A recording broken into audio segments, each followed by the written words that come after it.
Om Ganganapataye Namah. Gungurubhyo Namah. Avignamastu. Guru Ganesha Abhyam Namaha. Chaturmukha Samarambham. Vagbhatacharya Madhyamam. Asmadacharya Paryantam. Vande Guru Paramparam. Ragadirogan Satatanushaktan. Asheshakaya Prasrtana Sheshan. Autsukya Moha Ratidan Jaghana. Yo Purva Vaidyaya Namostu Tasmai.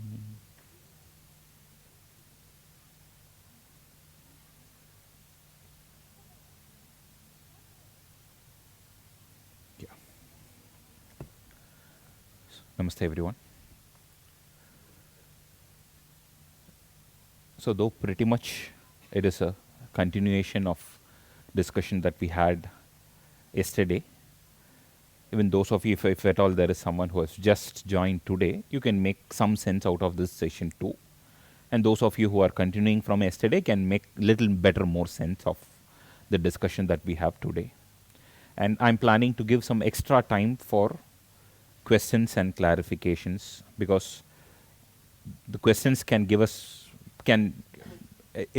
people can have interchanging expectations, which I might not understand. Your country's sense and things can come up as a question that can be beneficial for many of you. And hence I thought we'll have at least half an hour for question and answers in the end.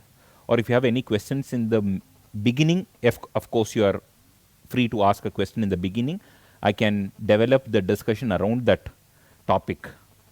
And it should not be a question about your diabetes and your hypertension, what should I eat, what should I not eat. It's about understanding Ayurveda in a general sense. If you have any question, I can revolve the topic around those questions also, if not in full sense, at least to some extent. Is there anything in that way to start with, if you are interested to know something in specific?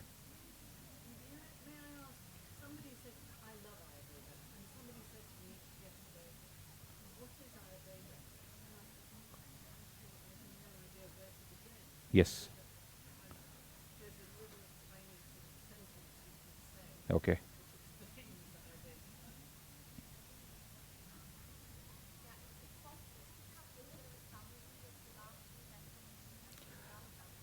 Yeah, yes. Even yesterday we did a quick summary of the first day's session. I'll try to do a quick summary of both the sessions together. Maybe not more than 5 minutes. I'll do a quick summary. Yeah. Yeah. Anything else that you would like to know in specific? Yes.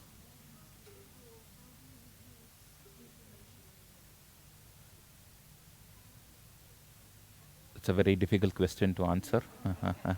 That is not our the way in which we understand this 3 days are planned, or in principle the way in which we learn Ayurveda is not about one-to-one relationship. So how to reduce inflammation is a result of you getting better. It's a natural and an organic process with which you find an improvement. We don't work on that. Instead, we work on a middle layer where you naturally get better, and that eventually happens by itself. So there is no, to begin with, at least I am convinced fully that there is no herb that can reduce hypertension, no herb that can reduce cholesterol, no herb to reduce any other problem per se, inflammation or anything like that. What food should I eat? The commonest question that we get is, I have this problem, what should I eat, what should I avoid? There is nothing like that. There are so many factors that one has to consider to give a solution. And again, connecting that point with his experience, he was trying to make some changes today, this morning, including fluid, etc. Whatever suggestions that we have provided, again, for those of you who are here for the first time, this is not a session where we are going to confuse you with yet another idea telling that this is not correct, this is correct. Because you know already hundreds of things, hundreds of people telling you that this is correct, this is wrong. You're already in a confusion. We are not here to confuse you with one more point that whatever you know is wrong, what I am going to tell is correct is not the idea. The idea is to give you a baseline to build upon. With that baseline, if not you are following whatever Ayurveda tells, our intention is to make you capable enough to make a better choice with your food. That better choice can be your existing dieting pattern. We were discussing about intermittent fasting yesterday. If you are following intermittent fasting, well and good, follow it. But the intention of this session is to make you understand, are you an ideal candidate for intermittent fasting? Are you doing it correctly or not? Intermittent fasting, there is no hard and fast rule that it should be this many hours, this many gap, etc. It changes from person to person. It changes from season to season. It changes from country to country. It changes from time to time.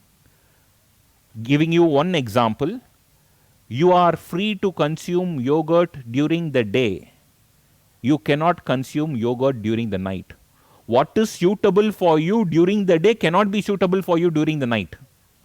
But our mindset is, what is good for me? People are, I would call, lazy to get to understand the nuances. That's the biggest problem. We want easy solutions, quick fix. Moringa, it reduces, you have Moringa, what are the benefits of, I hope all of you know this Moringa. It was the trend of the previous, maybe 6 months ago, 1 year ago, Moringa was in trend. Everyone used to tell Moringa reduces cholesterol, reduces inflammation, increases blood circulation, prevents cancer, prevents diabetes, removes heart block, whatnot. Moringa does everything. Moringa did everything 1 year ago. Now it is not doing it anymore. Now it is beetroot. So this is how the world is. So we actually should not look for quick fixes. We should look for solutions. To get those solutions, all that you need is an effort to understand something in its real sense. That effort to understand in its real sense, it is not easy. I'm not going to tell you that getting this baseline is easy. But at least if you have an intention right, that will eventually happen. In our tradition or culture, we have a strong belief that anchor of a guru is very essential. Anchor of a guru, getting anchored with a guru is very essential. People always ask us, how do we find a guru? How do we find a guru? Actually, our guru usually mentions, one of our gurus mentioned, you don't go in search of guru. The only thing what you need to do is have a true intention to have a guru. The guru will come towards you. This is even with Ayurveda. Or even with health. If you have a real intention, I am interested to do this. I'm interested to learn this. I'm interested to do it in a right way. That intention is enough. Rest will happen. As Ram Banerjee, Ramda was mentioning on the stage on the inauguration session, you remember one very powerful thing he mentioned. This World Yoga Festival is not done by us. It is done through us. You are just an upaya. You are just an instrument. You believe that, yes, I found this. You did not find this. You were made to find this. Okay, everything is, this is again philosophy. I don't want to go into philosophies. Again, why are you talking about philosophy standing in a stage of Ayurveda? Ayurveda is nothing but philosophy. The real sense of Ayurveda is philosophy. If at all you know Shad Darshanas, Sankhya, Nyaya, Vaisheshika, Purva Mimamsa, Uttar Mimamsa and Yoga, Shad Darshanas, 6 philosophies, of which Ayurveda is rich with Nyaya and Vaisheshika philosophy. Sankhya, Nyaya, Vaisheshika philosophy. Only if you understand philosophy, you can understand Ayurveda better. In yesterday's discussion, I was mentioning that everything is interconnected. Because every Shastra or every subject matter is interconnected with the base philosophy. And mostly all of them in the same language. So it's so easy to do crossovers. So easy to do interconnections. In Ayurveda, there are 3 ways of treating a person. The Shastra explains Daiva Vyapashraya Chikitsa, Yukti Vyapashraya Chikitsa, Sattva Avajaya Chikitsa. Chikitsa is treatment. There are 3 ways in which one person can be treated, no matter what the disease is. One is Yukti Vyapashraya. Yukti Vyapashraya is using the logic. I use my logic, okay, eat this, don't eat this, do don't do this at this time, this season do that, this season don't do it. Yukti, I'm using my logic, or you're using your logic. This is one aspect.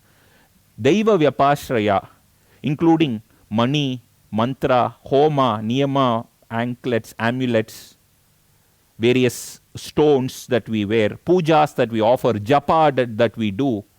Using those aspects for the treatment is Daiva Vyapashraya. Sattva Avajaya is just increasing the sattva of the person. I believe you all know what sattva is. The sattva aspect of a person, increasing the sattva aspect of the person. To give an example, we all know that, not nowadays. Nowadays, if you have a problem, we go to the specialist. You have a back problem, you go to a spine surgeon and complain that he gave me a list of exams and he suggested me surgery. It is your problem.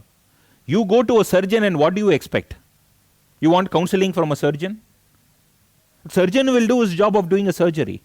But 50, 20, 30 years ago, where do we go? When we have a problem, we go to a general practitioner. We have a family physician.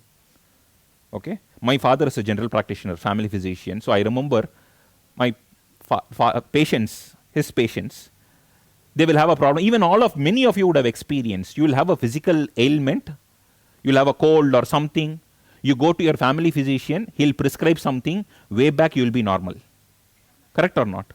You would not have even started with your medications, but you will feel better because you have addressed the problem. That is, you have initiated something. That is sattva. The sattva aspect will do amazing work in healing, and people call it as placebo and they give so many tags to it. It's a different topic of discussion altogether. So Sattva Vajaya is improving the Sattva of the person. You know the Charaka Samhita I was talking yesterday? A textbook of Ayurveda where core treatments and the most concise text of Ayurveda. In Charaka Samhita, in a disease called Jwara, Acharya is suggesting a treatment principle, a treatment modality. Do you know what it is? Chanting Vishnu Sahasranama. How many of you know what Vishnu Sahasranama is? Not many know. Okay. This is something that we chant as a shloka, the 1,000 names of Lord Vishnu. So chanting a shloka or a mantra can be a treatment principle. Wearing various gemstones, how do we? No, we have amulets. No, the Bija mantra is scripted in that amulet. Okay, maybe few of you might not know it. So there are different ways in which a treatment can be executed. It's not just about medicine. There's many aspects to it. So there is always a concept of holism. That holism gets broader and broader. Example, when we talk about food, I'm telling you don't see rice as rice. See it as food. Don't see it as carbohydrate. See it as food. Holism. Next, one more bigger layer. Don't see food as protein, carbohydrate, fat. See it as a meal. One more bigger layer. Then, it is not only food. It is not only what you consume internally. How you consume, when you consume, what is the seasonal correlation. This one broader picture. Then, one more broader picture. What is your physical status? How do you improve your physical status? And then consume. One more broader picture. Then it is not only food. How you lead your life. At what time you sleep, what time you wake up. Are you living your life, your daily rhythm, daily routine? Is it correct? If this is not going to be correct, the food, no matter how great it is not going to work. One more broader picture. It is not only food and lifestyle, the way you live. It is about your connection with the nature. Are you adjusting yourself according to the changes that is happening around? One more broader picture. Next, I'm telling, this is all yukti, with logic. There is much more broader picture. The aspect of Deva, aspect of Sattva. Then one more broader picture. Ayurveda is just one filament. There is yoga, there is astrology, there is nakshatra vidya, there is martial arts, kalas. There are 64 kalas, Natya Shastra, Sangeeta Shastra. There are so many things that can influence us. Nasti jagatyaiva naushadham. There is nothing in the whole of the universe that will not have a capability to heal you or get you better. Even this mat can help you better. If someone is having a cold feet, just stepping into this mat, staying inside this room, his leg pain can be better. The chair can help you. There is no substance in the universe that cannot offer you health benefit. Everything can offer you a health benefit. But how do we align it? How do we use it appropriately is the whole key. So holism is something that expands and expands and expands, and the final concept of holism is what you hear from the masters, that you are no different from the universe. You and the universe are one and the same. That's the final holism. From there are various breakups or breakdown events happening. So however we break down, we should not lose the concept of holism. That is the biggest wealth. And now this is the biggest crime that we do. This concept of holism is not applied or seen anywhere in any subject matter per se. May it be yoga, may it be Vedanta, may it be Ayurveda, may it be Sangeeta, music, dance, nowhere we are understanding, or we have the patience to understand the holism is the biggest problem. I hope all of you agree with me. Yoga is not about doing different postures with great difficulty. I cannot do Gomukhasana. Sthiram Sukham Asanam. A posture in which one would feel comfortable and stable is asana. Asana is not yoga. Asana is one dimension of it. But in a majority, people believe doing some specific posture is yoga, and they call it as yoga. And it has gone to the extent telling that you do this posture to reduce your inflammation. You do this posture to reduce your hypertension. This posture for back pain. Posture itself is not yoga. You know how many, all of you know Patanjali Yoga Sutram, written by Patanjali Maharishi. And by the way, Patanjali Maharishi is not an expert of yoga alone. Patanjali Maharishi is an expert of yoga, then Sanskrit, then Ayurveda. You all chant Yogena Chittasya Padena Vacham. You all chant this. Malam Sharirasya Cha Vaidyakena Yopa Karotam Pravaram Muninam Patanjalim Pranjalirana Tosmi. You pray Patanjali before starting your yoga practice. Yogena Chittasya. Lord Patanjali, I salute you. You are helping me to purify my chitta, my internal mind, the psychological aspect of me with yoga. Thank you. Malam Shariras Yogena Chittasya Padena Vacham. You are helping me to purify my speech with the help of grammar. What is Patanjali's work on Sanskrit grammar? Anyone knows?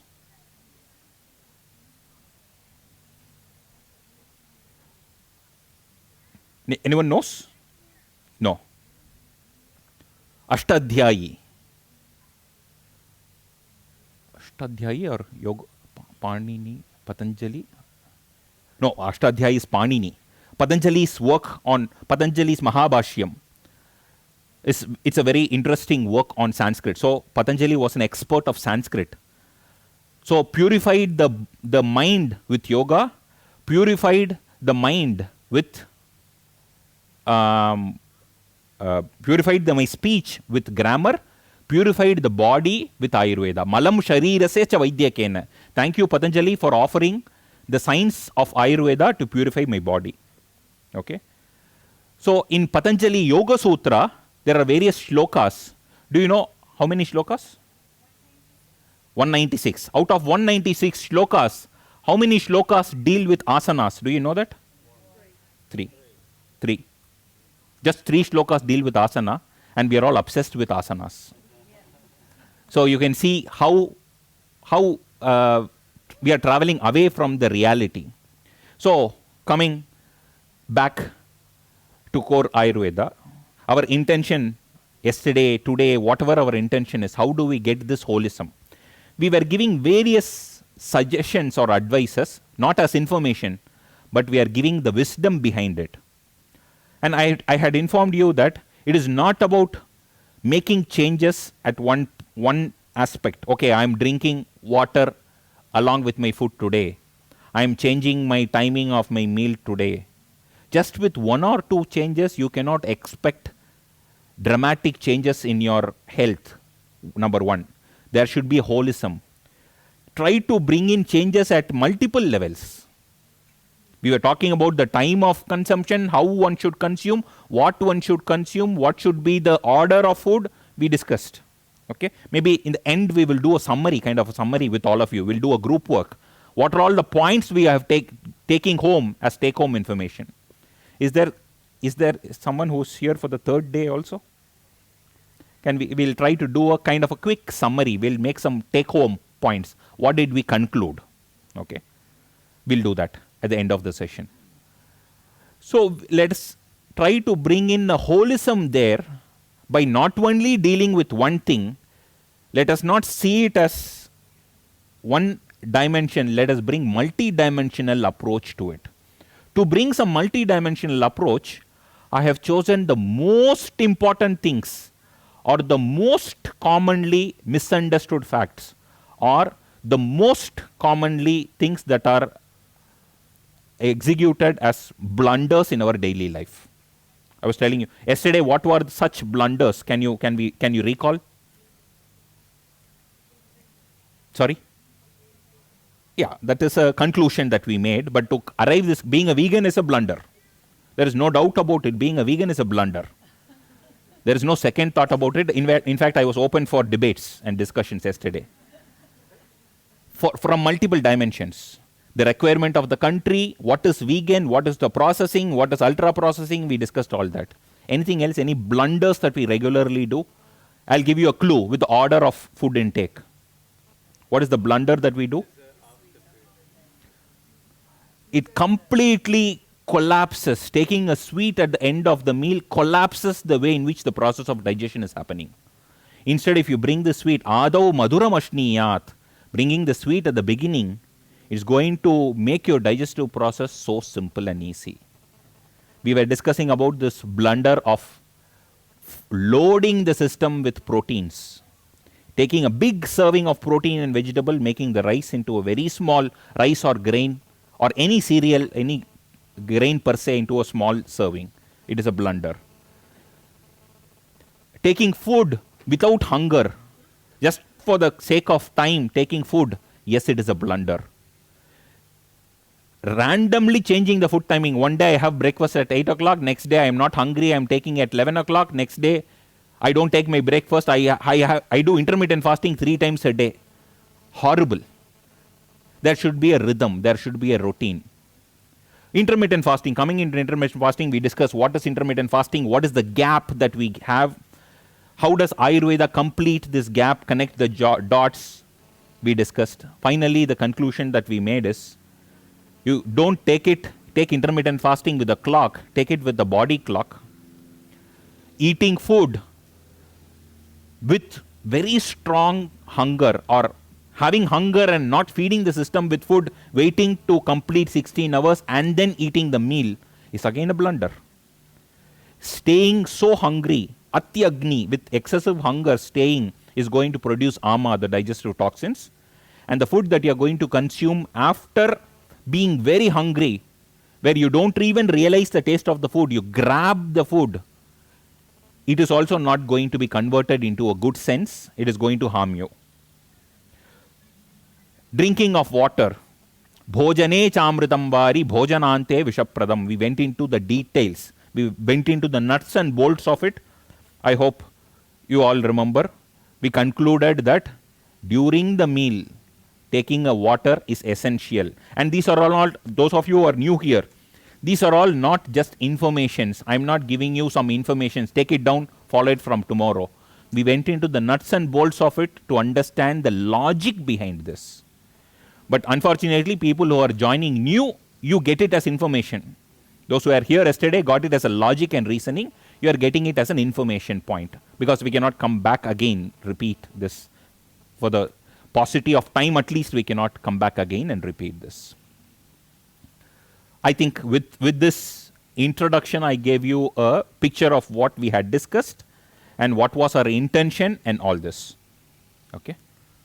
She was asking about Ayurveda, because I understand this is a crowd that is what you call a mixed crowd. There are people who know Ayurveda, people who do not know Ayurveda, who are hearing Ayurveda for the first time. Ayurveda is not about a medical science. Of course, we do a medical training, 7.5 years of medical training to become an Ayurveda doctor or an Ayurveda Vaidya. But Ayurveda is not a medical stream alone. It is much more than that. Ayuhu, the word Ayuhu is meaning life. Veda, if I loosely translate it, you can call it as knowledge. So it's about the knowledge of life. It doesn't deal with diseases alone. It deals with health. It primarily deals with health.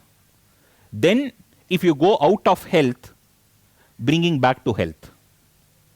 So, there is no system of medicine that deals with. Can you imagine going to a GP telling that I'm healthy, I want to continue my health, can you suggest something? He'll tell, what rubbish are you talking? Why are you here? Are you out of your mind? Maybe with the supplement industry taking charge, he will tell, okay, having come, take these 10 supplements. I have nothing else to do, take these 10 supplements of magnesium, D3, B12, etc., etc. And those supplements will put you become his client then. You become his or her client, taking these supplements for a long time. You develop some problems and then you become his patient in a future time. But Ayurveda can give you insights to improve your health and be healthy. And what are the markers? In fact, 2 years ago, we had a discussion about what is health. What is health from an Ayurveda point of view? That's a different flavor, and we are not discussing it this time. So, Ayurveda is not a medical science. It talks about, it's about health. And if I should give you a deeper philosophical insight of Ayurveda, what is the aim of Ayurveda? What is Ayurveda's goal? With Ayurveda, what can be your goal? Ayukkamayamanena dharmartha sukha sadhanam ayurvedopadesheshu vidheya paramadaraha. The Shastra tells what is the goal with Ayurveda. What should be your goal with Ayurveda? Ayukkamayamanena. Every one of us are desirous of life. Is anyone who can tell that I am not desirous of my life? All of us want to live longer, live healthier. We have Ayukkama, we have an interest to live longer. And it is fine to have an interest to live longer. But what is this life all about? Dharmartha sukha sadhanam. This life is a tool for me to do dharma, artha, kama, moksha, purusharthas. How many of you know dharma, artha, kama, moksha here? Students of Vedanta here. So, dharma, artha, kama, moksha is our goal of life. Why are you born? What are you expected to do? I have to satisfy my dharma, artha, kama, moksha in my life. That is what all these masters are talking in sense of Vedanta. So your aim in life is to do purusharthas or to satisfy these purusharthas, doing dharma, artha, kama, moksha appropriately. What is Ayurveda's role there?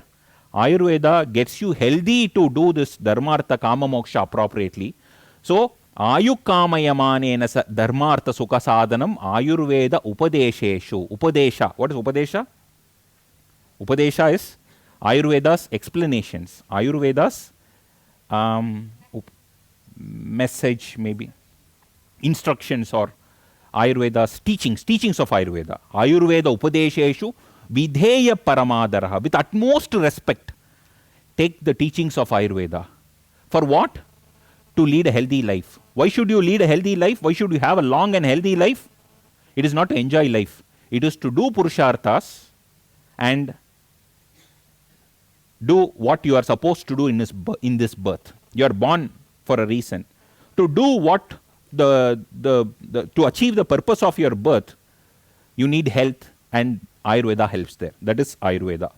And again, as many of you, we have created out of passion. It's absolutely not for monetary reasons. People who are already in our community, I see few people in our community, learning community, zero monetary reasons. We have started an initiative. Almost it is like a charity initiative where I spend from my pocket to do this. We have started a community called Ayurveda Upadesha. My inspiration is this: Ayurveda Upadesheshu Vidheya Paramadaraha. We have started a community called Ayurveda Upadesha, where only serious learners who don't want quick fixes, for a very small subscription, lifelong subscription. We meet every week. There are graded lessons to learn, etc. So Ayurveda Upadesha is the platform, learning management platform. But only if you are a serious learner, if you want to learn and make use of it, if you are looking for some tips to get healthy, no, this is not it. You should have interest to learn. You should have interest to absorb some different things. It includes Sanskrit and other things, not as a professional Sanskrit stuff, but we cannot take off Sanskrit in learning Ayurveda. We cannot translate it. So there is Sanskrit and other things, but appropriately placed. We have like people from 16, 17 countries as of now. A very small community of lifelong learners who are interested in learning, not taking quick solutions. And people were asking about treatments. The hospital that we come from, Swami Dayananda Saraswati's hospital, a 40-bedded hospital, many of you were asking details individually. So to save time, I thought I'll display it. Whoever wants, who can take it. That's it. I hope that gives you an idea about what Ayurveda is. Coming to this processing, yesterday we started the discussion of processing.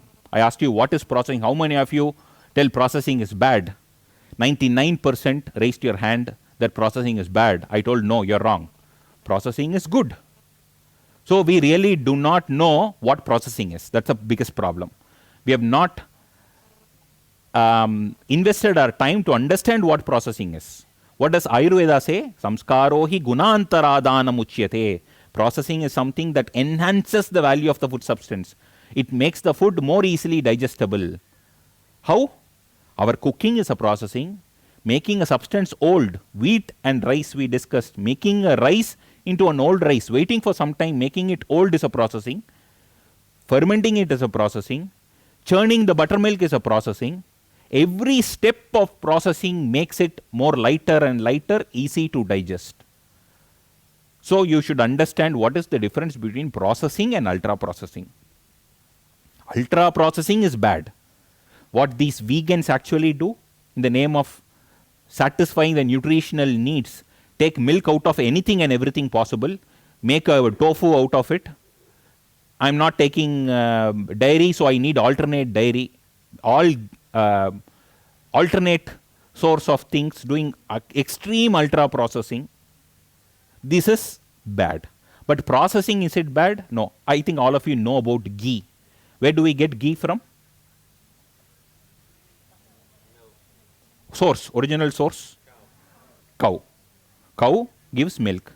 I'm sure yesterday I shared a point that someone was asking, someone's grandson was asking, which plant gives us milk?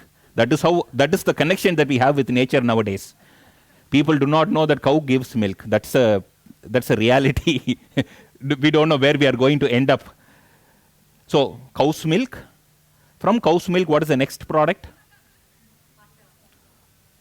Yogurt. From yogurt, when you churn the yogurt, when it is fermented, you churn it, you get buttermilk and also butter. This butter undergoes further processing. You cook the butter, you get ghee. So milk, yogurt, buttermilk and butter to ghee. How many samskaras are there? You understand? It undergoes multiple samskaras. Which each samskara, what happens? The product gets more and more value. Value addition happens. 1 liter of milk, how many teaspoons of ghee can you get from 1 liter of milk? 2 teaspoons, 3 teaspoons of milk you can get. Can you digest 1 liter of milk? You cannot. This 1 liter of milk gives you 3 teaspoons of ghee. You take this 3 teaspoons of ghee, your digestion gets better. Not only you digest that milk and get benefit more than milk, but it also enhances your digestive value. How this is possible? Samskara, the processing. Correct? In this samskara, we had discussed about cooking. Cooking is the biggest samskara, the most simple samskara or the processing that we do. If you are not doing that, it is a harm. And we gave you allowance that in this country, you can have little bit of salad, etc. But what is the exception? What is that you will have to note when you take salads? What is that you should be careful of when you take salads from yesterday's discussion? No. First, quantity. 2, not in summers. Maybe, no, you're exempted. No summers for you, you're exempted.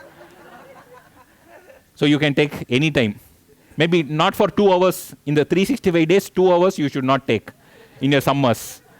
Rest all time you can take. Quantity should be low. What should be taste? With regard to taste, any one of you remember? With specificity to taste? Sweet predominant. If the salad that you take is sweet predominant, then it is fine.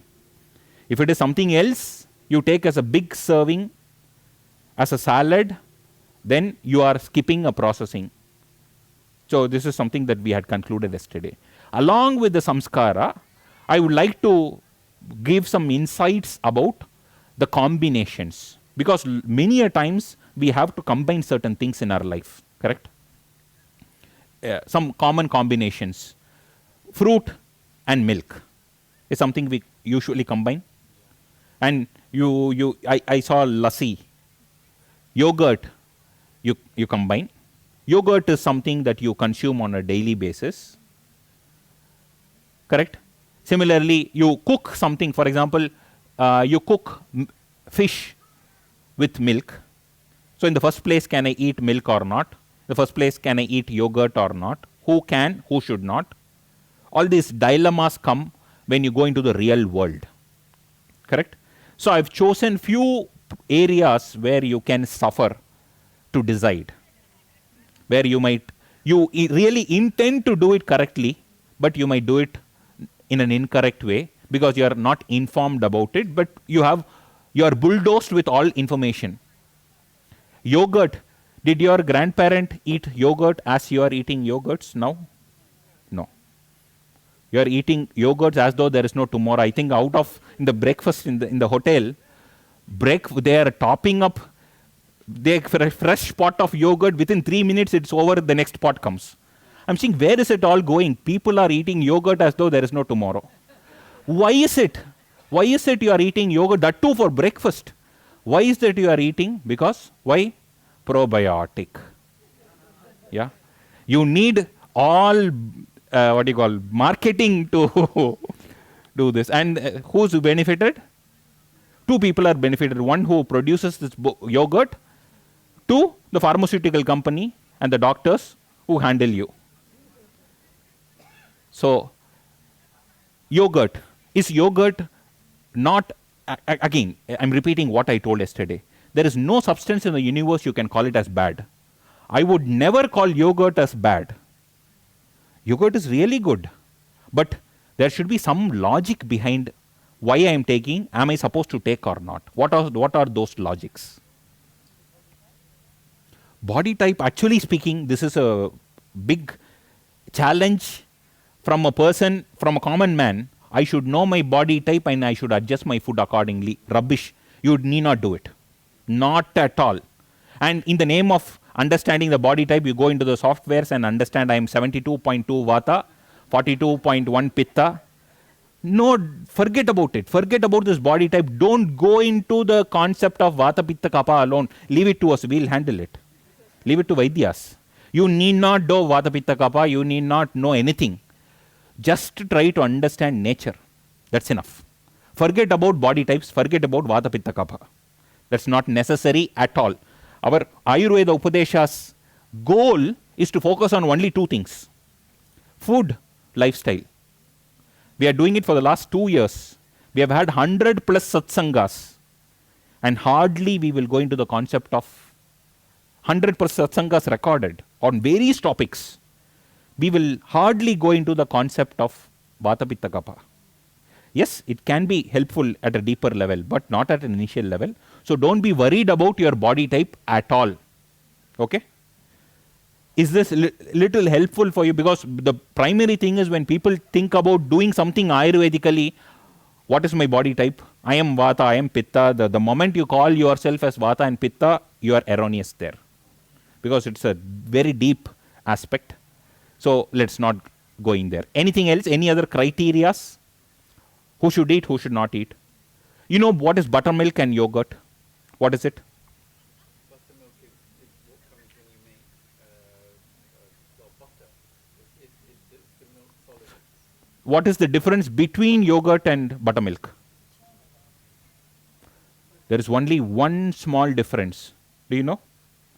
When you churn the yogurt, it can be a churner or it can be a blender at your home.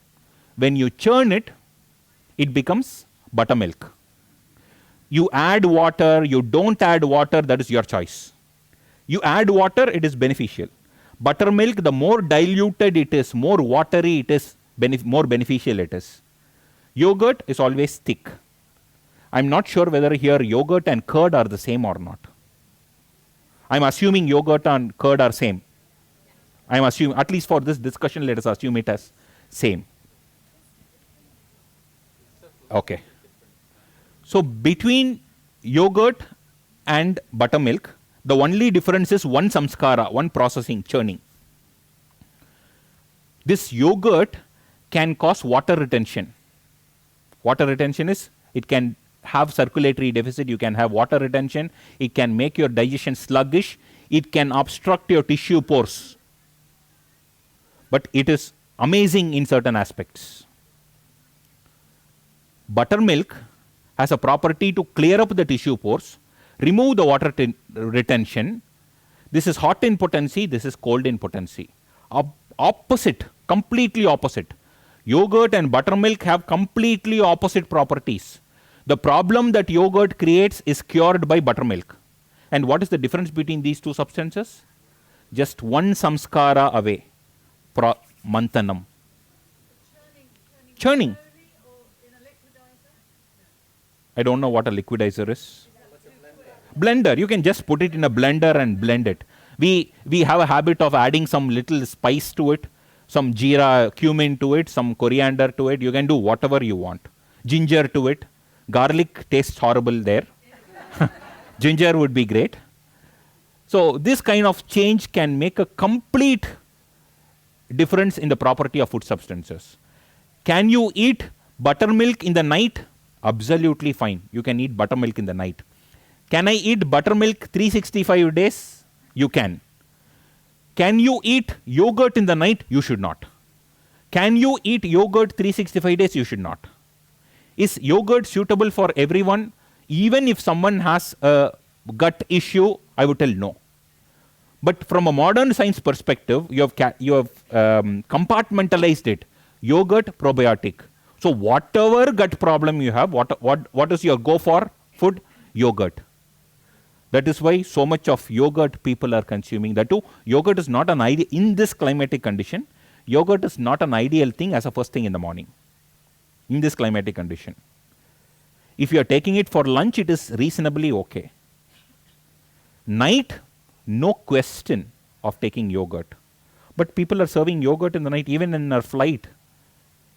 In Air India flight, Air India, I'm very proud, Air India flight gave yogurt for dinner. So, did you understand this?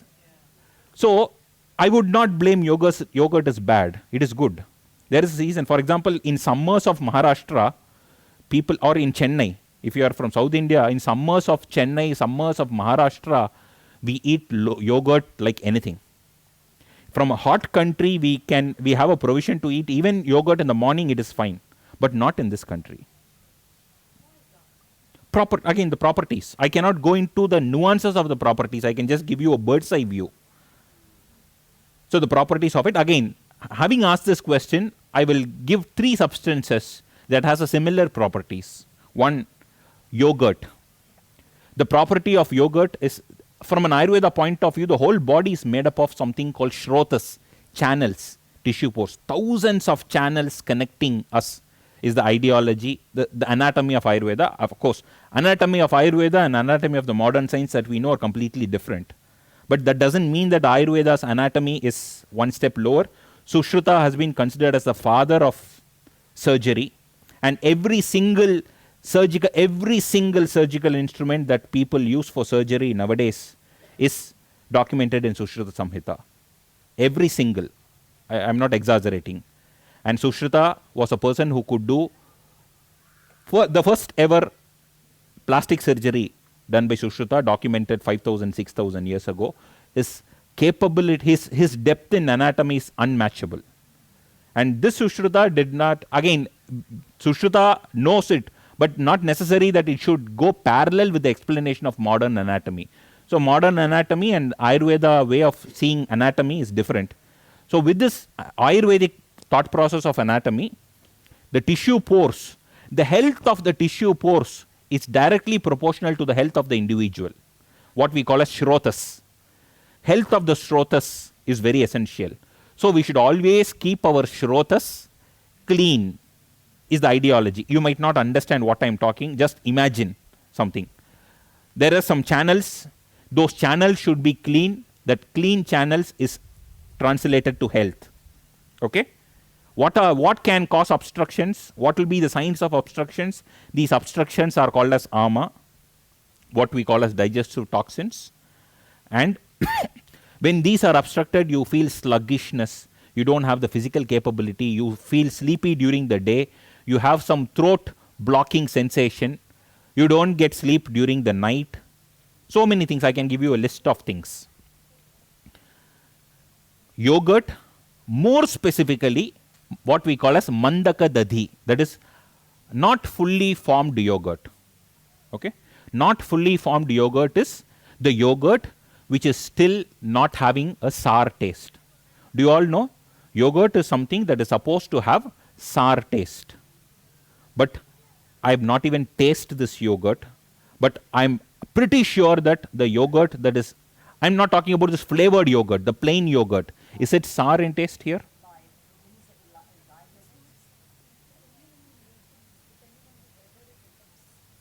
Sour. So what you get in the market is not sour, right? So you should not call it as a yogurt. Sour yogurt. Yogurt's primary quality is to have some sourness. When you make buttermilk out of that yogurt, there will be a change in the taste. It becomes takram lagu kashayamlam. There will be a slight astringent taste that also comes along with that. There will be a small change in taste that happens with this processing. Mandaka dadi is an unformed yogurt which is not yet sour, which is just before getting sour. That is called as mandaka dadi, or an unformed yogurt. Fish, eggs. These are the three substances which has a kind of a similar property to obstruct the tissue pores. We call that property as abhishyanda. In Sanskrit, it is called as abhishyanda.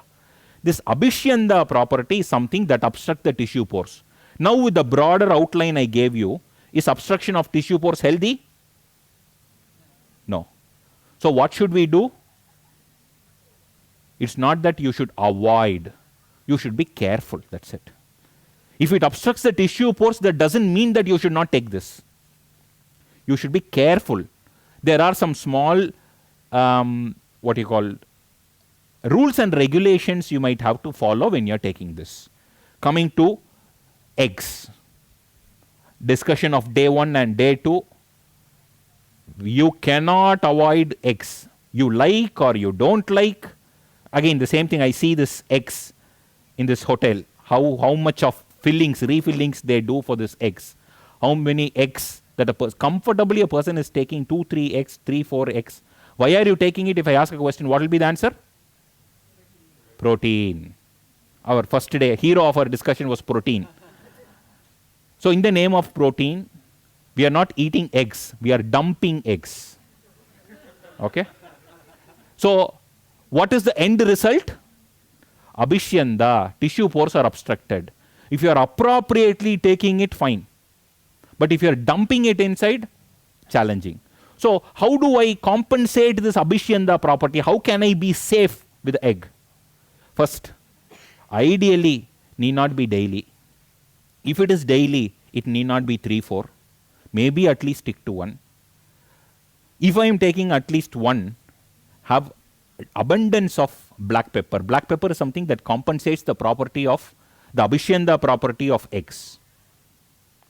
So abundance of black pepper.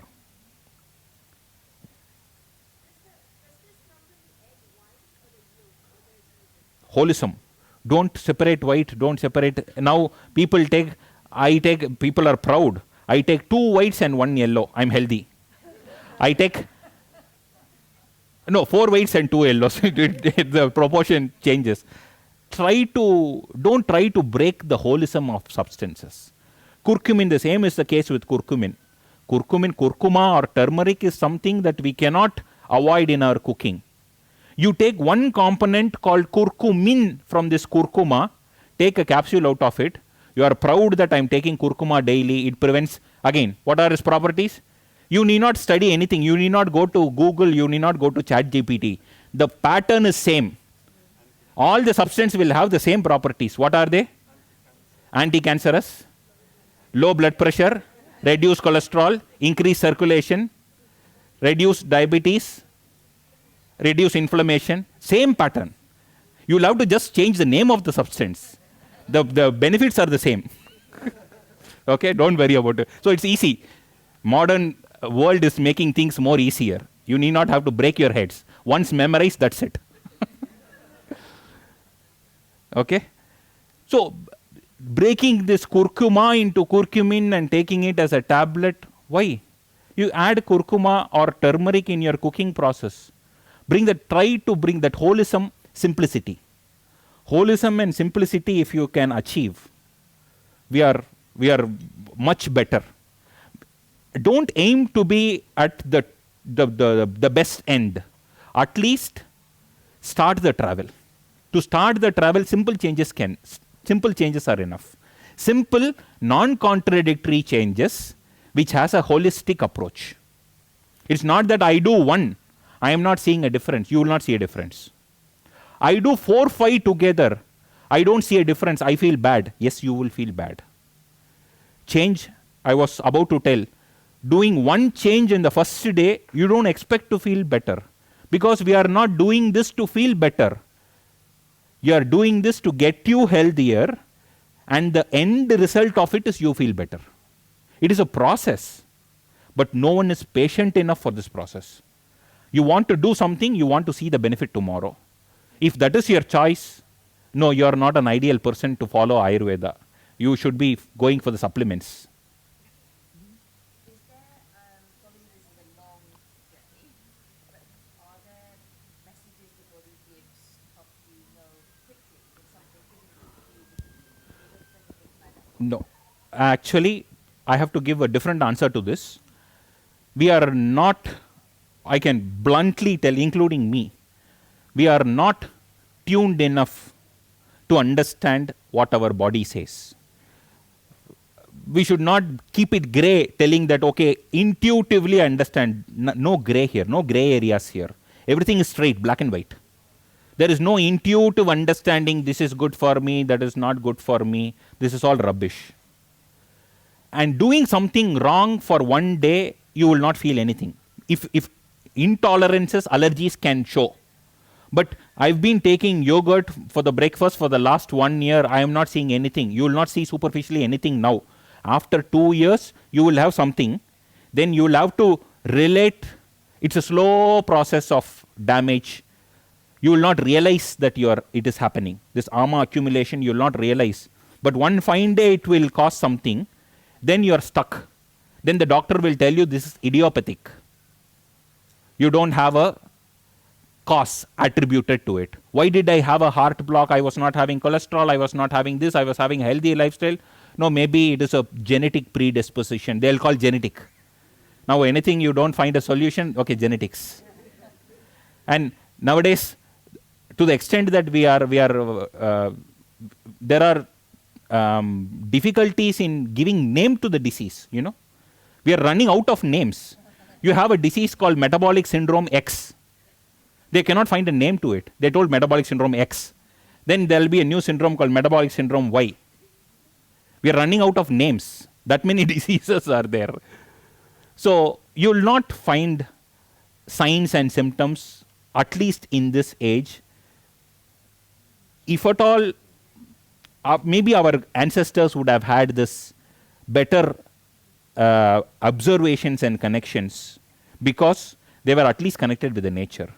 We are completely disconnected from the nature. We cannot expect to experience these changes by doing this wrong, doing this correct, taking intuitions. No, I don't think so.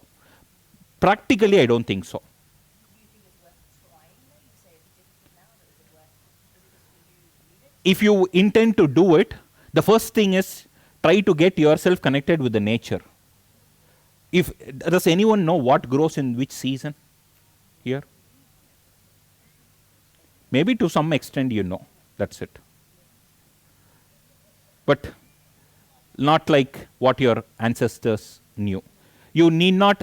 How do I find what is correct for me, what to eat? It is as simple as what is grown around you is suitable for you, or what is necessary for you will be available around you. How many of you know what grows in this season, in which climatic condition? When is the harvest of corn? When is the harvest of rice? What fruit grows in which season? Which fruit that you eat for breakfast is growing in this country, or at least 100 kilometers radius of this country? Which fruit grows? Does anyone know? In this season? Mm-hmm. The first step is try to get this connection. What grows around me? If this particular fruit is growing around me in this season, then you're sorted. You need not think Ayurveda, nothing. You can bypass everything that is the most suitable for you. And if you are a hybrid, born in a different place, living in a different country, then you are one step more complicated. Just want to say, like, there's what's indigenous to this country, and then say, for example, French came over and the Romans came over and they introduced lots of things. Would you then go to the detail of saying, what would he have No, irrespective of what you eat, I'm talking about what is available, what the nature allows to grow. If something is not suitable to be consumed in this climatic condition, the nature will not allow that. For that matter of fact, will your nature allow you to prepare curd or yogurt at home? Those of you? In the summer, for 2 hours. Okay. So in this weather, the nature will not allow you to prepare your yogurt. Am I correct or not? Maybe you'll have to do some gimmicks, keeping it inside the oven, hot plate. You'll have to do some gimmicks to prepare your yogurt at home. So what does this say? The nature is telling, don't eat yogurt. But what are we doing? Yogurt is your breakfast.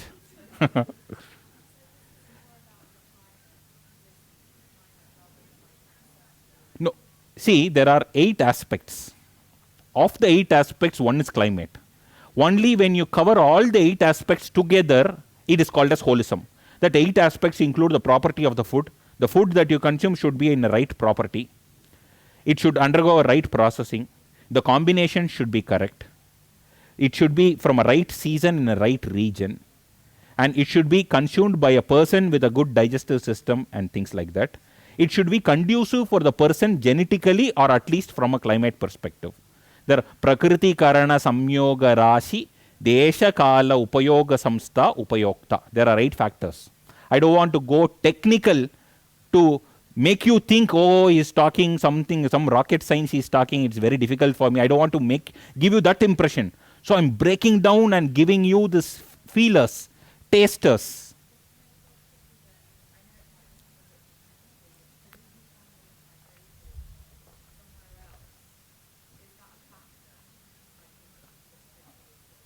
I did not get the...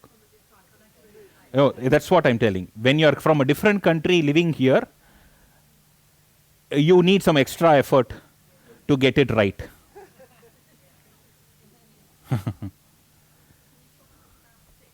Yes, next is fish.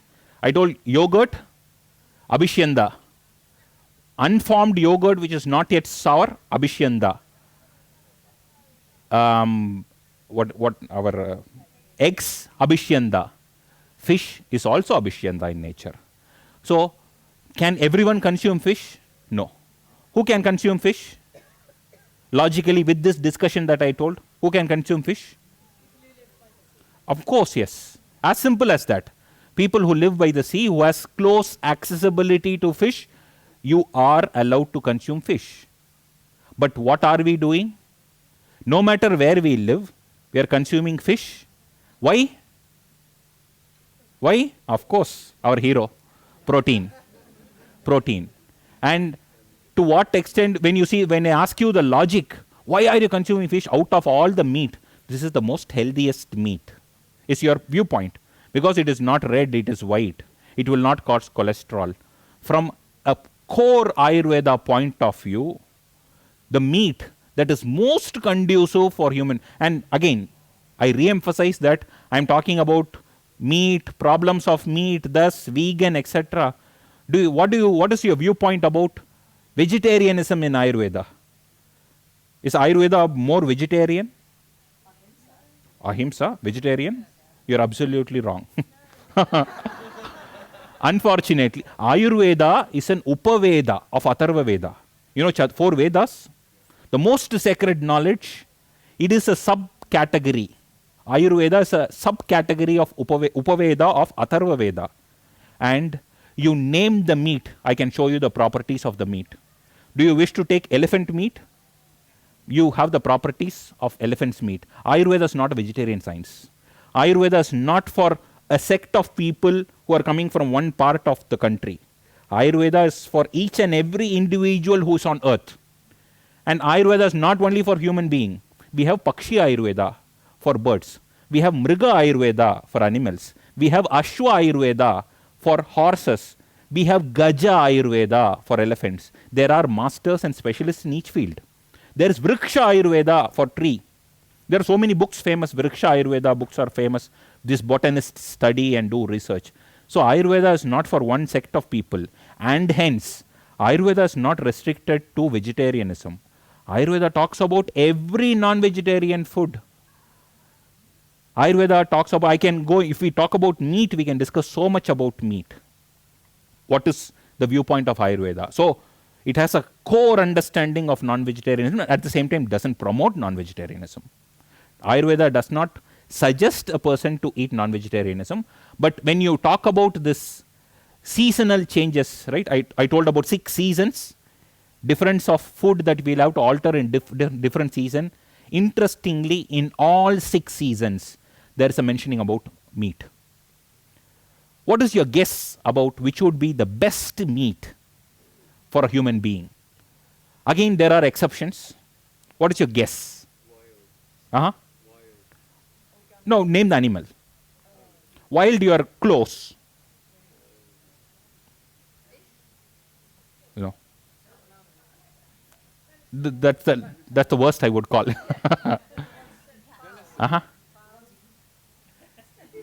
What is that? Venison. Deer. Okay. Okay.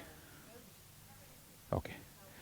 The categorization of meat, there are many categorizations of meat, but a general categorization of meat in Ayurveda is Anupamamsa, Sadharana Mamsa, Jangala Mamsa. Anupamamsa is the animals that are bulky, that live in a cold weather, sometimes inside water, outside water, bulky, heavy to move.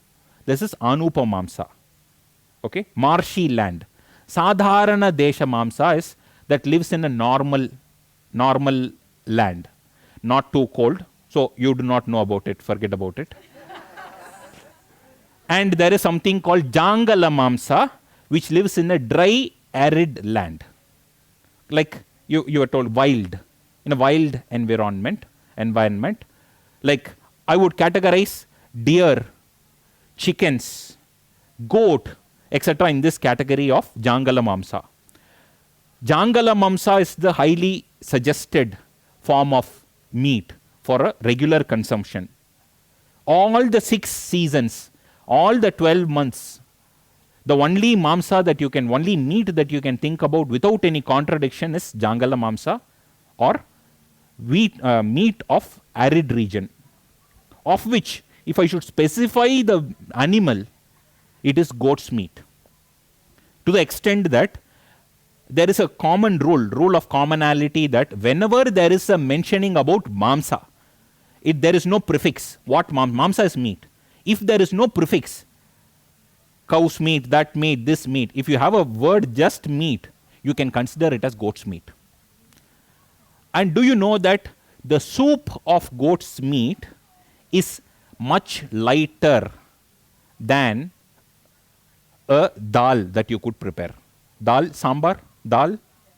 Yes. A soup of goat's meat is lighter to digest than a dal. I'm not talking about the meat, soup of goat's meat. So in principle, the most conducive meat is goat's meat. But goat's meat, you are a little apprehensive of. Why? Because you're okay with proteins, but it is slightly red. It might be heavy. You can have heart attack, all these things. You're okay with, fortunately, you're okay with chickens. Again, the poultry, the, how do you call this, broilers, broiler chickens that are supposed to live for 48, 49 days before it goes to table, is now going to a table in 14 days, 15 days, because they cannot wait. So much of hormones and antibiotics and other things. Free grazing chicken. Kukkudo balyanam sreshtam. Kukkuda is cock's meat, meat of a hen. It is the best one to produce bala, strength to the body. So, but chicken cannot be taken left, right and center like you are allowed to eat goat's meat. Goat's meat, there are less frills. There are less number of catch points. Whereas chicken, if someone is consuming on a daily basis, you can have issues. Built up of heat, etc. You should be little careful with chicken. You need not be too careful about goat's meat. And culturally, for us, we cannot imagine cow's meat. Cow's meat, we worship, cows are worshipped in Vedas, but cow's meat is explained in the Shastra.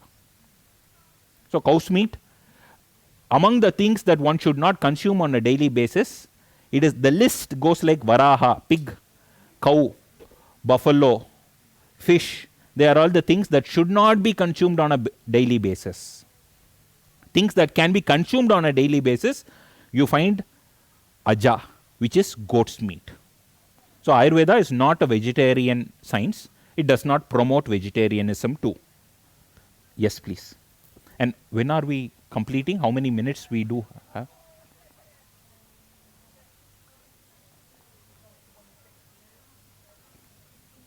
"15 minutes more."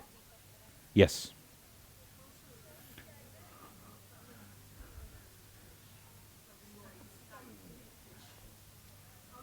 Okay. Okay. Okay. Okay.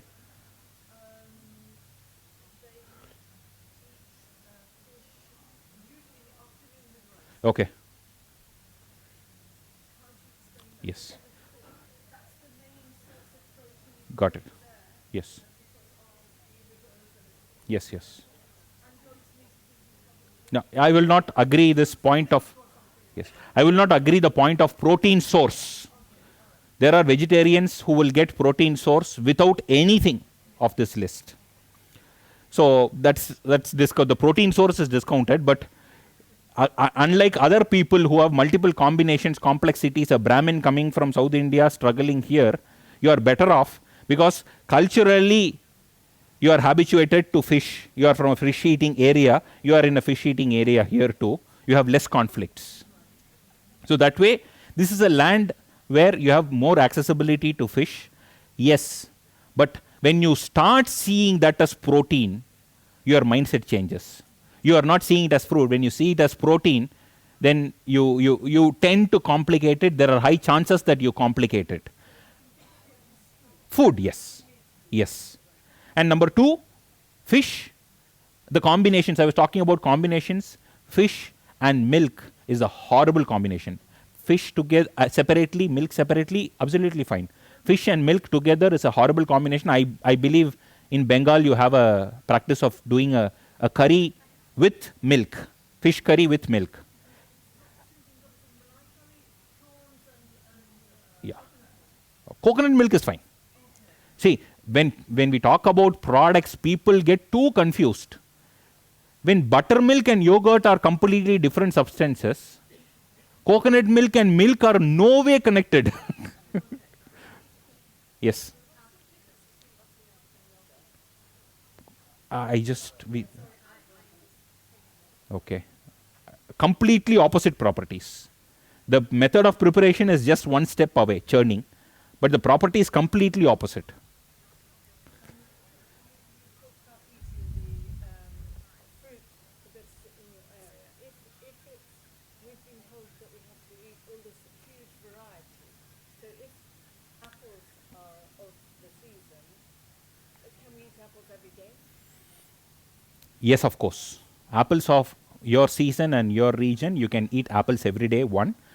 Number two, you have been told to eat multiple varieties of fruits. You go and give this multiple varieties of fruit bowl to, imagine giving a multiple variety of fruit bowl to your mother or grandmother. They will dare touch that. They'll just throw it off. Give me my food. They'll not take it. So you're not culturally habituated to eating these fruits. Our fruit is, we are not seeing fruits as fruits. We are seeing them as fibers. Fibers. So this seeing food in a different way has created this trouble. And when fruits are not growing in your country, you are depending upon a country, a hot temperate country, to import all the fruits, which is not a good idea. Yes. Dr. Parthasarathy, this is an eye-opener for me, that Ayurveda also doesn't say vegetarianism. I mean, and I'm an Indian, I'm a practicing yogi, and this really was an eye-opener. As a practicing yogi, there are also practices ahimsa, but you talk about the interconnectivity of Ayurveda and yoga and everything True. that we started the talk with. How do I come to terms with eating meat and being practicing and being a practicing yogi, and at the same time, if I eat the meat, the goat's meat, right? At the end of the day, I have to take care of my body. And one of the books that I have read was Gandhiji's My Experiment with Food, where he talks about food a lot, right? And how he did not even have, when he was sick, when his family fell sick in South Africa and all of that, they didn't have like beef broth or any kind of meat broth to kind of get better, because ahimsa is at the base of it. How do you kind of connect the two and help individuals like me who need the egg protein for whatever reason that we're eating the meat and it's protein? How do you then not be vegan and eat meat and practice ahimsa and try to get it all together? I have a lot of controversies in the question. I don't want to touch there. Again, especially with the protein. But however, the concept of food, who should eat what food, is based upon the Varna Ashrama. A Brahmana, you know Brahmana, Kshatriya, you know that? Vaishyas and Shudras. A Brahmana is not supposed to eat meat. Who is a Brahmana? A person who's involved in the act of teaching, worshipping, offering prayers, pujas, etc. as a Brahmana. Who's a Kshatriya? A person who goes, fights, physically does something is a Kshatriya. A Kshatriya in our tradition is allowed to eat meat. A Brahmana is not allowed to eat meat. So whether are you a Brahmana or Kshatriya in the current era is depending upon your birth certificate or what your parents are in the current age. But actually speaking, are you a Brahmana or a Kshatriya depends upon the type of work that you do. If you are a Kshatriya at work, you will have to consume meat. If you are a Brahmana at work, you need not consume meat. This is one part of the answer. Again, as I told you, there is always a holism. This is one part of the answer. You cannot take it as a final answer. What region are you from? What is your eating practices?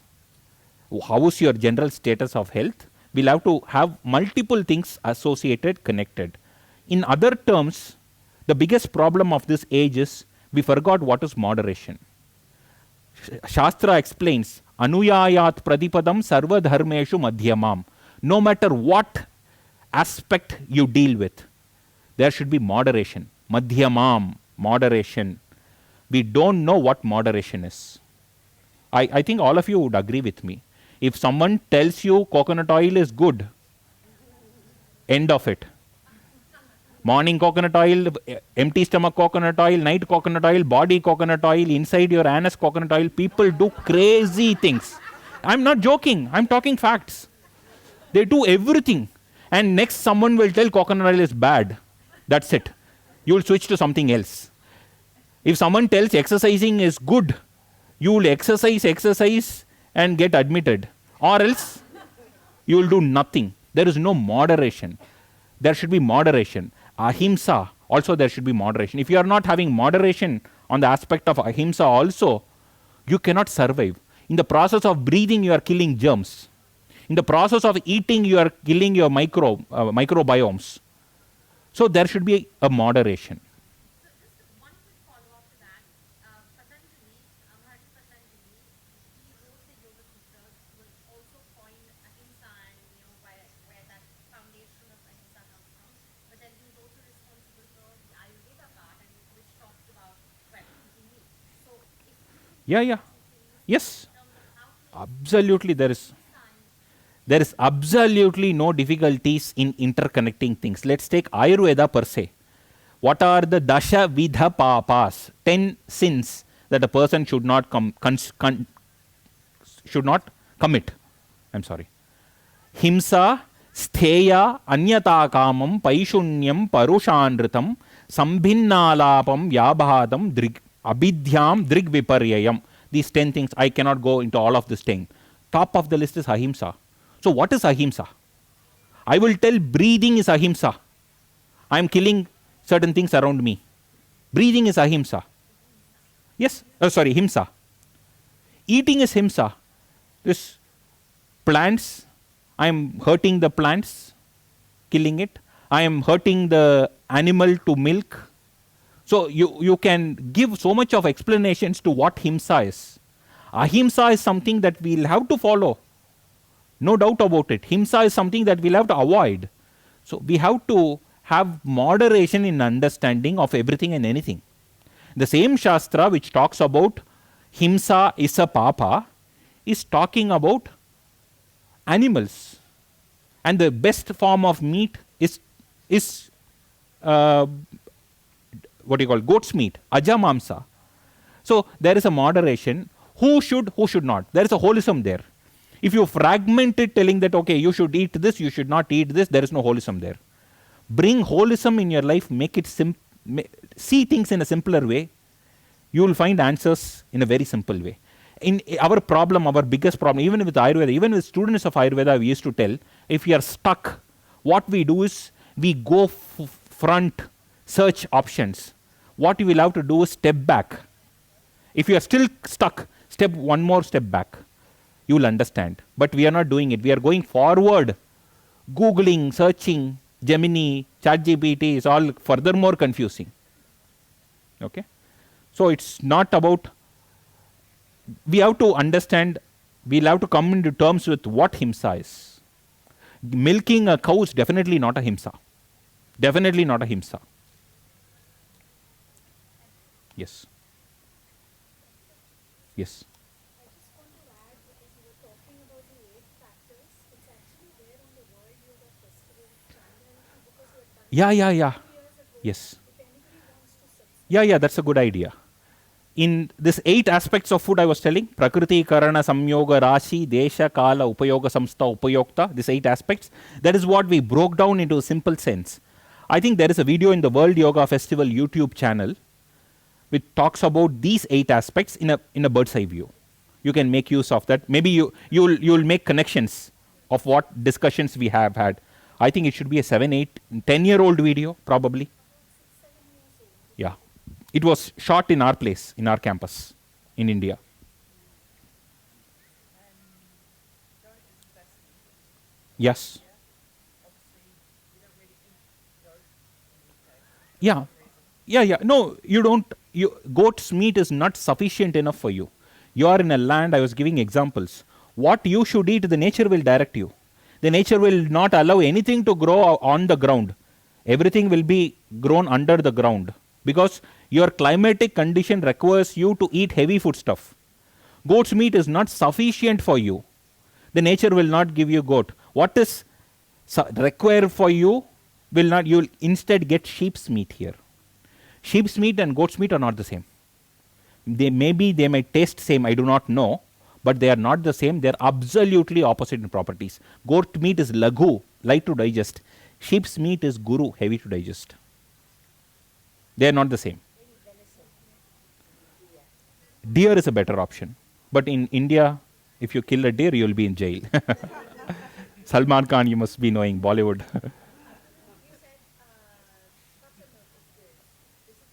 I would let us not come into this conclusion of what is good and what is bad. Kefir is, I think it is different. It is different. No, it is different. Again, everything has probiotics.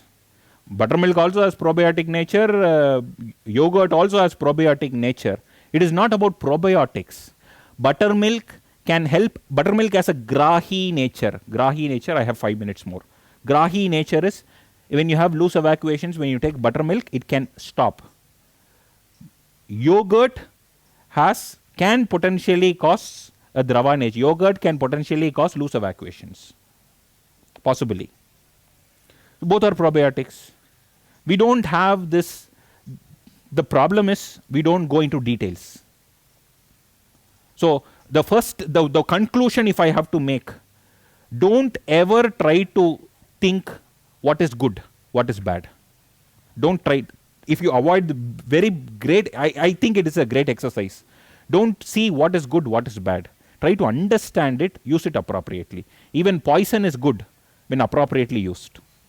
See, we use so much of poison in our medicines. If used appropriately, poison is medicine.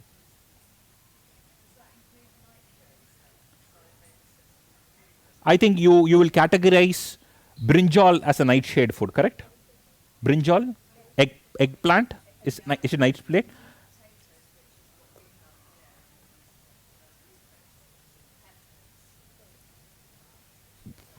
No categorization of that kind. In fact, from an Ayurveda point of view, eggplant is Rajashaka, king of vegetables. But we don't allow people to consume eggplant during the course of treatments. We don't allow them to use. Again, there are multiple reasons for it, but there is no categorization of red nightshade, etc.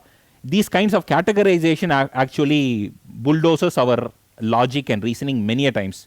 This kind of categorization is something that makes you think white meat, fish is better, red meat, goat is bad. In Ayurveda, absolutely not. Ayurveda will never tell you to avoid this or avoid that. If Ayurveda tells you to avoid this and avoid that, maybe our understanding is wrong.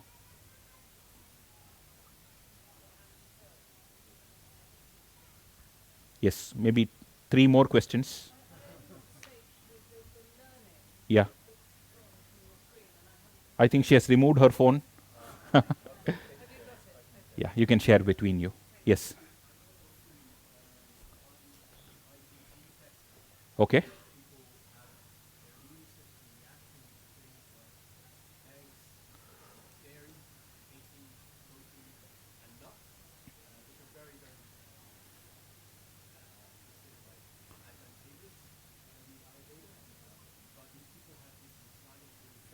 Yes. Yes. Yes. In situations like this, when people have difficulty in handling certain things, what commonly people do is avoid taking that. And your list of things that you avoid naturally increases. Finally, you will get to a point where you have just handful of items that you can survive upon. Instead, our thought process is, How can I consume all these food substances which I am allergic to without any problem? That should be your goal. To travel, there is nothing called, okay, consume buttermilk every day, you will get better. People claim, take ginger water every day, you will get better. Moringa every day, you will get better. Nothing can get you better unless you have a completeness in your process. But if you are reacting to something, then it is something that you'll have to work, that has to be worked upon. I have 2 more minutes, maybe. I think one of the challenges like now is that, say for example, like I'm 42. When I was a child, like winters were cold, summers were hot, and you know if you look at the last 10 years, I mean the seasons are really merging into each other. Yes, So it can will. be very challenging sometimes to even know what you can have 4 seasons in one day. You know, there's a joke that if you don't like the weather in the UK, wait 10 minutes. So you know, I think this is a challenge that No, we're yeah, I agree. This has changed everywhere, not only in the UK, everywhere. But the nature has not quit. Nature is still on track, giving you what is required. Nature has not given up. Correct? Still, plant grows, tree grows. So, nature has not given up. We have time. You can try more. it does affect the harvest very much, in as much some like things are late or some, Yes. like early this year, like Yes. apples and fruits is early. Yes. Food. We're not growing bananas here, are we? Or mangoes. We're still producing wheat and barley and apples. So the food stuff hasn't changed. It's just So, when you have an early harvest, that is something that you'll have to learn. There is something that you'll have to try to understand. Okay, this is the early harvest, this is the change that has happened. Everything, every change that happens around you is a learning for you. There is a shloka in Ayurveda, Acharya sarva cheshtasu loka eva hi dhimataha. Among all the acharyas that you might have, there are 20 acharyas here teaching different subjects. Among all the acharyas or the expert of the subject matter you have, Acharya sarva cheshtasu loka eva hi dhimataha. The best of all is the loka, the world around you. And I think Isaac Newton has mentioned the same thing. Nature is the best teacher. A scientist talks about this. Ayurveda talks about this. Albert Einstein had the same ideology. Newton had the same ideology. But we are still stuck up with their. We have not seen the holism in what they have given to us. We are stuck up with their ideologies in a very narrow way, and we are stuck up. Okay? So we are concluding it today. Let's finish with a simple prayer. So the prayer again, every day we do this prayer. Purnamadav Purnamidam Purnat Purnamudachyate. So anything that we have received is complete. The whole, in any of the sessions you would have attended, you will hear the shloka, completeness. And all this while in all these 3 days, what are we talking? It is about completeness, the holism. So whatever that we have got is complete. Whatever left is complete. The whole process is about complete and holism. And that is our tradition also. So it's a ritual for us to finish with this shloka. So thank you all for this last 3 days, for this wonderful opportunity. If any one of you gets ignited or you have some clarity, you got the direction. At least if you are searching for a direction, if not, I've given you a direction. At least if I've directed you, maybe it is east. If you are standing north, if I have directed you to east, at least it's a success. Then in east, is it northeast or whatever it is the next step. At least you are not showing your back. If that is happening, it's a win. Okay? So we'll finish with a small prayer.